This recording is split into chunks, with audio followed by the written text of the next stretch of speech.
ఈ 4 అలవాట్లు మిమ్మల్ని కంప్లీట్ గా నాశనం చేస్తాయండి. ఇక ఈ 4 అలవాటైతే మిమ్మల్ని సృష్టించిన ఆ బ్రహ్మదేవుడు కూడా తీసుకురాలేనంత అధఃపాతాలకు తొక్కేసింది. అందులో నెంబర్ 1, ఎవరైతే మీ ముందు లేరో వాళ్ళ గురించి చాడీలు చెప్పడం, నిందలు వేయడం చాలా మందికి అలవాటైపోయిందండి. ఒక్క విషయం గుర్తుపెట్టుకోండి. ఇలా చేయడం వల్ల అవతల వారి జీవితాలు కాదు, మీ జీవితాన్ని మీరే నాశనం చేసుకుంటున్నారు. జీవితంలో ఎదగకుండా చేసుకుంటున్నారు. ఈ అలవాటు ఉంటే మానుకోండి. ఇక నెంబర్ 2, అడిక్షన్ టు పీపుల్.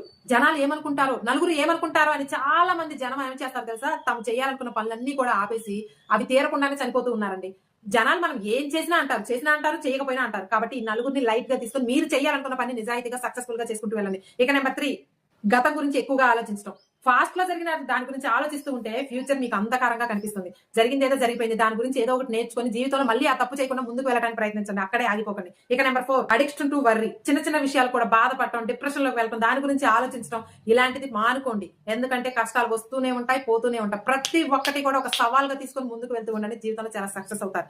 కాబట్టి ఈ 4 అలవాట్లకి చాలా దూరం